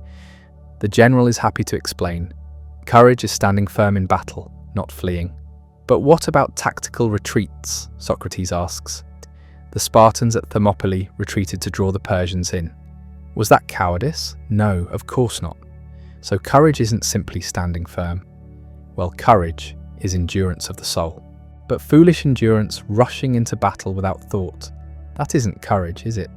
And wise endurance in pursuit of shameful ends, that can't be courage either. So is courage wise endurance in pursuit of good? By this point, Laches is tied in knots. What seemed obvious moments ago is now confused. Socrates hasn't provided an answer. He simply demonstrated that Laches, despite a lifetime of experience, can't actually define what courage is. The method had a name: elenchus, refutation, and it was devastating. This was dangerous and it was thrilling. Dangerous because it made powerful men look ignorant in public. It undermined the authority of politicians, generals, priests, anyone who claimed to know what they were doing. In a culture that valued honor and reputation above almost everything, Socrates was going around Athens systematically humiliating the elite. But it was thrilling because it was honest. These men didn't actually know what they claimed to know.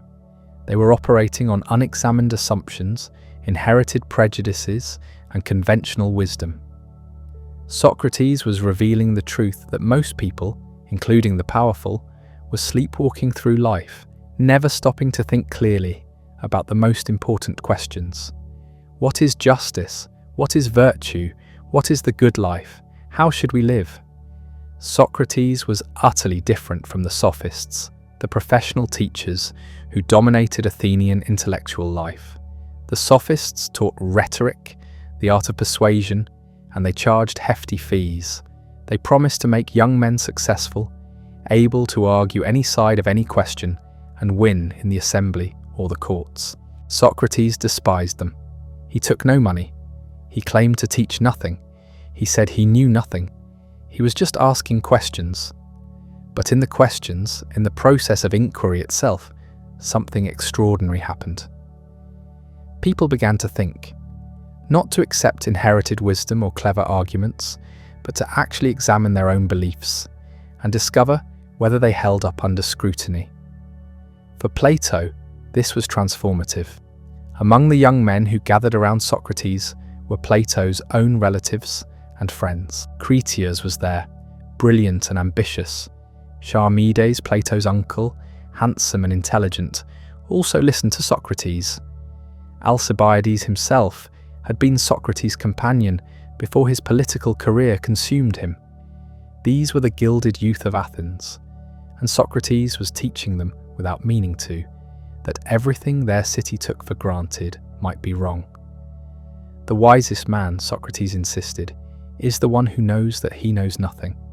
The unexamined life is not worth living, and virtue, true virtue, wasn't inherited through noble blood or achieved through wealth and power.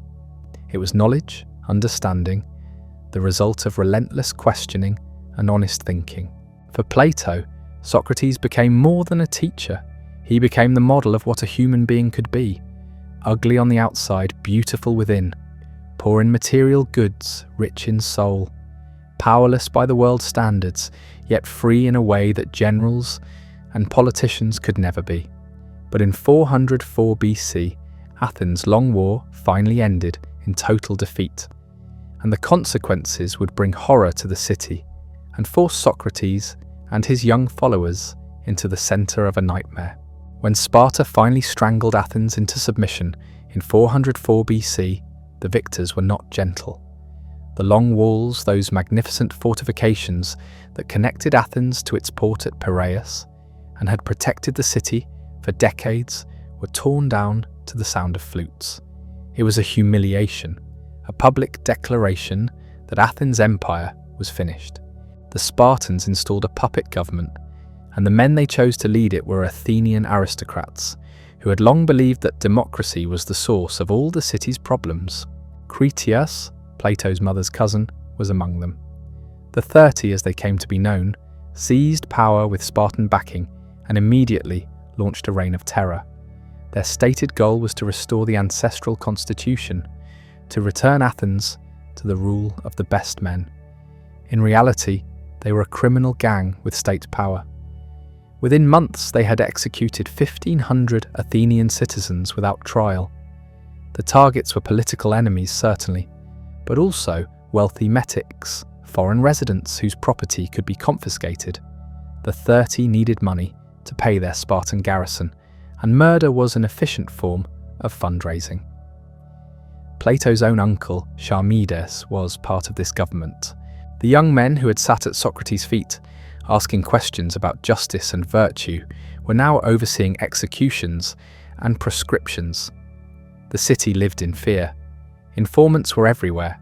A denunciation could mean death. Property was seized.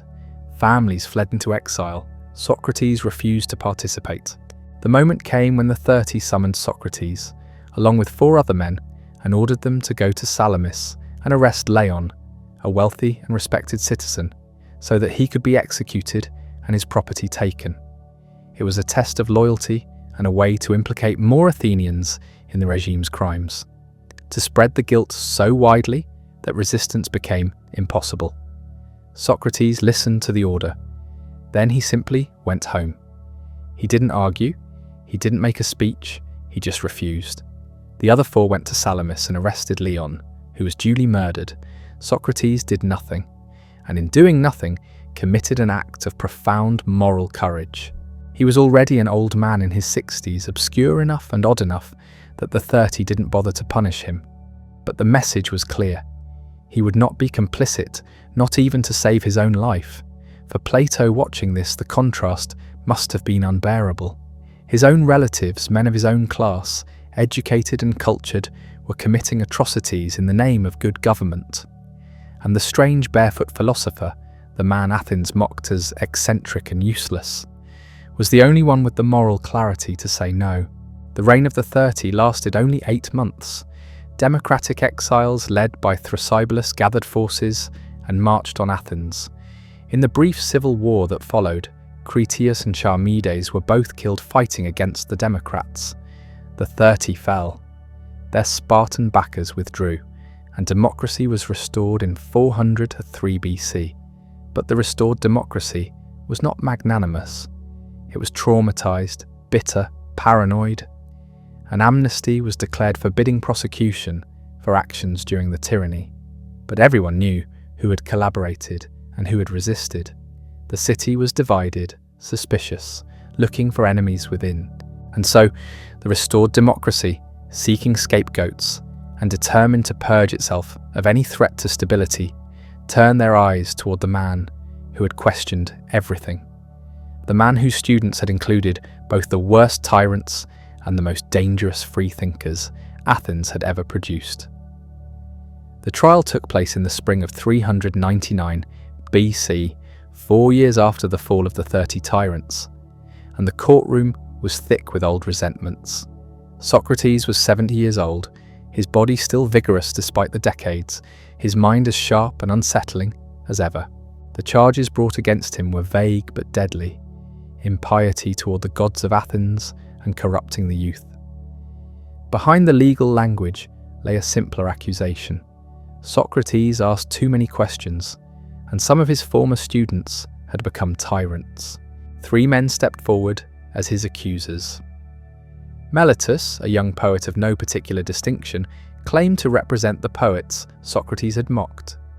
Anytus, a wealthy tanner and democratic politician, spoke for the craftsmen and the restored democracy, still nervous about aristocratic subversion. Lycon represented the rhetoricians, the professional speakers whom Socrates had spent decades exposing as peddlers of mere persuasion rather than truth. Each had his reasons, but the real charge was unspoken. Socrates made people uncomfortable. He had been doing it for 50 years, and Athens had had enough. The jury consisted of 500 citizens selected by lot, as was the democratic custom. They sat in a great semicircle, ordinary men, shopkeepers, farmers, soldiers, tasked with deciding whether the strange philosopher who haunted the Agora deserved to live or die. Socrates could have won them over. Athenian juries were famously susceptible to emotional appeals. A few tears, some begging, perhaps bringing his 3 sons forward to plead for their father's life, and the verdict might have gone the other way. He did none of it. Instead, Socrates delivered a defense that was less a plea than a lecture. He questioned his accusers with the same relentless method he had always used, tying them in logical knots, making them look foolish. He explained that he had spent his life in service to Athens, acting on a divine mission to expose ignorance and push his fellow citizens toward wisdom. He said that the unexamined life is not worth living, and when asked to propose an alternative penalty to death, he suggested that Athens should feed him at public expense in the Prytaneum, the greatest honour the city could bestow, reserved for Olympic victors and the city's greatest benefactors. The jurors were not amused. The first vote was close. 280 voted guilty, 220 for acquittal. A shift of just 30 votes would have freed him. But then came the penalty phase, and Socrates' contempt for the proceedings sealed his fate. The second vote was not close at all. 360 jurors voted for death. His defiance had convinced 80 men who thought him innocent that he deserved to die anyway. Socrates accepted the sentence with eerie calm. He told the jurors that he was not angry, that death might be a blessing, either a dreamless sleep or a journey to another place where he could continue his questioning with the great heroes of the past. Then he was led away to prison. A religious festival, the Delian mission honouring Apollo, delayed the execution for 30 days. The ship to Delos had already sailed, and no executions could take place until it returned. Socrates spent the month in chains in a small cell, receiving visitors. His friends came, desperate and grieving. They hatched a plan for his escape. Crito, one of his oldest companions, arranged everything. Bribes for the guards, a safe route out of Athens, a place of refuge in Thessaly. Socrates refused. The conversation, later recreated by Plato in the dialogue Crito, became one of the founding texts of Western ethics. Socrates argued that escaping would be unjust. He had lived his entire life in Athens, benefiting from its laws, raising his children under its protection. To break those laws now, simply because they worked against him, would be to act on the principle that justice is whatever serves one's own interests. It would make him a hypocrite. If the law is unjust, he said, you work to change it, but you do not break it to save yourself. The law is greater than any individual. His friends wept. Socrates was unmoved. The final day came, the ship from Delos returned, and the execution could proceed. The account of what happened was later written down by Phaedo, one of the young men present. Socrates spent his last hours in philosophical conversation, discussing the immortality of the soul with perfect composure. When the jailer brought the cup of hemlock, ground from the poisonous plant and mixed with water, Socrates took it without hesitation. He asked if he could pour a libation to the gods. The jailer said there was only enough for the fatal dose. Socrates smiled, drank it down in one steady motion, and then walked around the cell as instructed until his legs grew heavy. He lay down. The poison worked its way upward from his feet, numbing his body gradually. He remained conscious until the end, still talking, still calm. His last words were strange and have puzzled interpreters ever since. He said, "Crito, we owe a rooster to Asclepius. Pay the debt and do not neglect it." Asclepius was the god of healing. The sacrifice of a rooster was a traditional offering after recovery from illness. Was Socrates suggesting that death was a cure, a healing, a release from the sickness of life? No one knows. Then he was still. Crito closed his eyes. Plato was not there. The account records that Plato was ill. Whether this was physical illness or an excuse, a way to avoid witnessing what he could not bear to see, remains one of the small mysteries of history. Guilt, perhaps, or simply grief too overwhelming to face. The man who would spend the rest of his life writing dialogues in which Socrates was the hero, the protagonist of nearly every conversation, could not bring himself to watch his teacher die. In that moment, as the hemlock took its final effect and Socrates' breath stopped, something shifted in the young aristocrat watching from a distance. The question that would consume the next half-century of Plato's life crystallized into perfect clarity. How could the best man be killed by the worst system? Athens, the city that claimed to embody justice, had just murdered the one man who actually understood what justice meant. Democracy, the system that promised wisdom through the collective voice of the people, had proven itself capable of catastrophic error. The many had condemned the wise. The ignorant had silenced the truthful. The sleepwalkers had killed the one man trying to wake them. Plato would spend 8 decades searching for an answer. He would travel across the Mediterranean, seeking wisdom in mathematics and mysticism. He would establish the academy, training minds to think clearly in a world of confusion. He would write dialogues that kept Socrates alive, speaking, questioning, exposing ignorance with relentless precision. He would imagine the perfect city, ruled by philosopher kings who understood the forms, who had climbed out of the cave and seen the sun. He would fail to create that city in Syracuse. He would watch his friend Dion murdered by someone who claimed to be a philosopher. He would recognize, painfully, that philosophy and politics might be forever incompatible, but he never stopped asking the question, what is justice? What is real? How should we live? 2,400 years later, we're still asking. Every political debate about expertise versus democracy is Plato's question. Every mathematical discovery that feels like uncovering eternal truth echoes his theory of forms. Every time someone refuses to accept easy answers and demands to examine the foundations of belief, Socrates lives. The shadows still dance on the cave wall. Most people still mistake them for reality, but some turn their heads, some climb toward the light, some ask the questions that make the powerful uncomfortable. Plato ensured that the conversation Socrates started would never end. Philosophy is not a set of answers to memorize. It's a practice, a way of living, a commitment to examination, even when examination is dangerous. The Academy's gates closed in 529 AD, but the Academy never truly died. It exists wherever someone stops and asks why, wherever someone refuses to sleepwalk, wherever someone values truth over comfort. Socrates drank the hemlock and died. Plato picked up the stylus and wrote. And in that writing, in those dialogues that captured a voice, a method, a spirit, he gave us something that tyranny and democracy alike could never destroy. The examined life, the questions that matter, the courage to think. The death of a 70-year-old philosopher in 399 BC should have been a footnote.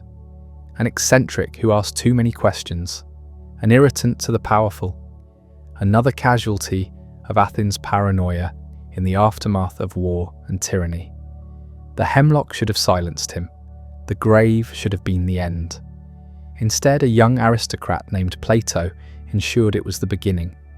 He spent the next 5 decades transforming grief into philosophy, rage into reason, loss into literature. He kept Socrates alive by writing him into every dialogue, making him the eternal questioner who never stops exposing ignorance. The historical Socrates died. The philosophical Socrates became immortal. Plato's answer to the question that shattered him, "What is justice?" consumed his life. The Republic imagined a perfect city where philosophers rule and everyone performs their proper function. The Symposium transformed love into a ladder ascending toward eternal beauty. The Phaedo argued for the soul's immortality. The Timaeus described the mathematical structure of the cosmos.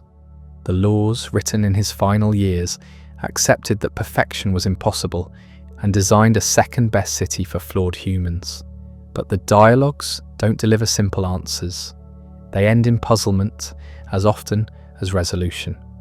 Socrates, even on the page, continues asking questions that lead nowhere except deeper into thought. This was intentional. Philosophy isn't about memorizing doctrines. It's about learning to think. Plato gave us not a system, but a method. Not conclusions, but the practice of examination. His school, the Academy, operated for 900 years, the longest-running educational institution in human history. It trained mathematicians and philosophers, statesmen and scientists. Aristotle spent 20 years there before establishing his own school and developing a rival vision of reality. The Academy became the model for every university that followed, every place where people gather not to be indoctrinated, but to inquire. When the Emperor Justinian finally closed it in 529 AD, forcing the last pagan philosophers into exile, he ended the institution, but not the tradition. Plato's ideas had already escaped, absorbed into Christianity through Augustine, preserved in Islamic philosophy, rediscovered by the Renaissance, debated in Enlightenment salons, taught in modern classrooms. The forms, the immortal soul, the ascent from material to spiritual, the vision of truth beyond appearances. These became the furniture of Western thought. We call it Platonic without remembering where the term originated. Platonic love, Platonic ideals, Platonic solids.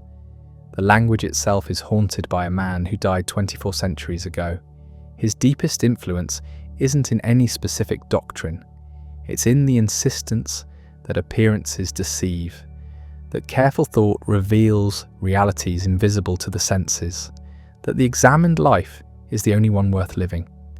Every scientist searching for mathematical laws governing nature, every person who questions authority instead of accepting it, every student who demands definition instead of accepting vague generalities.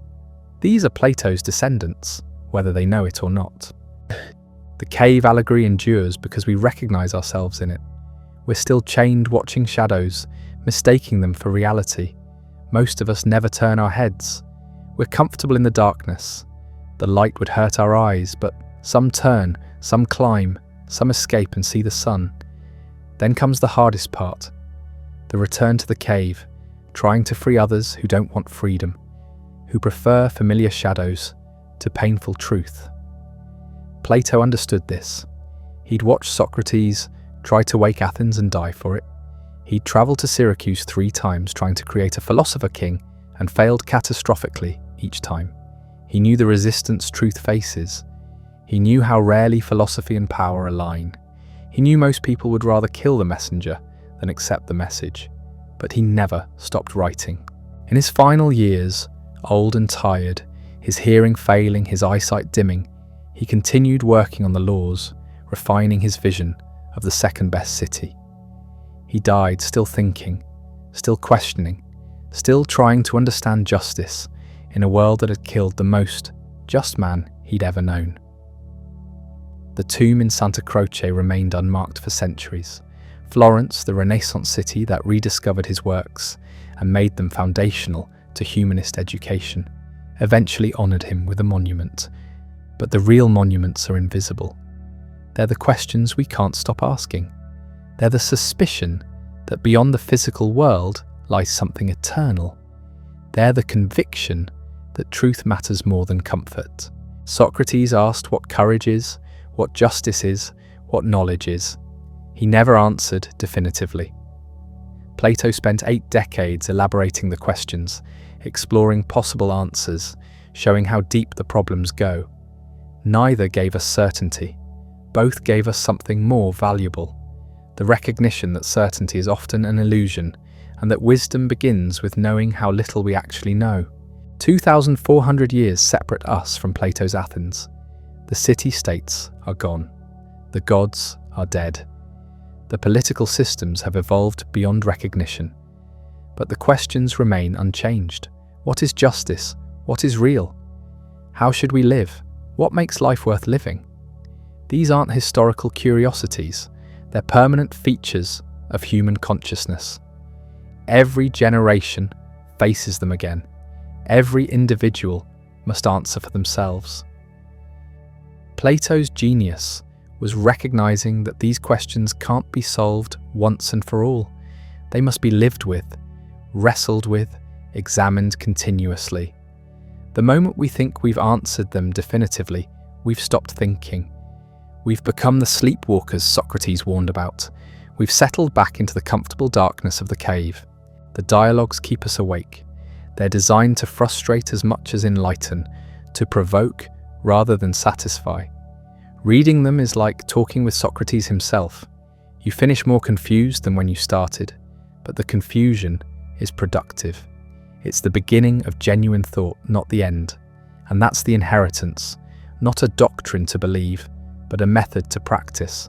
Not answers to memorize, but questions to pursue. Not certainty to cling to, but honest acknowledgement of how much we don't know. Plato watched the best man die and asked why. He spent the rest of his life trying to answer. He gave us the tools to continue asking. The conversation he started has never stopped. It runs through every philosophy seminar, every scientific laboratory, every courtroom where justice is debated, every individual who pauses and wonders whether the life they're living is the life they should live. The shadows still dance on the cave wall. Most people still watch them contentedly. But some turn their heads, some see the chains, some begin the painful climb toward light. And when they emerge, blinking and confused, into a reality more vivid than anything they'd imagined, they discover they're not alone. Others have made the same journey. Plato mapped the route, Socrates showed why it matters. The examined life is difficult. It's easier to accept what you're told, to follow the crowd, to never question the foundations. But Plato and Socrates, speaking across millennia, insist that easy isn't the same as good. That comfort isn't the same as truth. That the unexamined life, however pleasant, however successful by conventional measures, is ultimately empty. They offer no comfort. They promise no certainty. They guarantee only that thinking clearly is harder than it looks and that most of what we believe dissolves under scrutiny. But they also promise that beyond the dissolution, beyond the confusion, beyond the painful recognition of ignorance, something waits, not perfect knowledge, not final answers, but genuine understanding, hard-won and fragile, that makes everything else worthwhile. The Academy's doors closed 15 centuries ago. The olive trees in the sacred grove are long dead. The manuscripts were copied and recopied until the original papyrus crumbled to dust. But the voice remains. Socrates, asking his infuriating questions. Plato, recording them for eternity. Both insisting that we stop sleepwalking. Both demanding that we think. That demand echoes still. It will echo as long as humans exist to hear it. Because the alternative, the unexamined life, the comfortable darkness, the shadows mistaken for reality, that's not living. It's just existence. And Plato, who watched the best man choose death over that kind of existence, ensured we'd never forget the difference.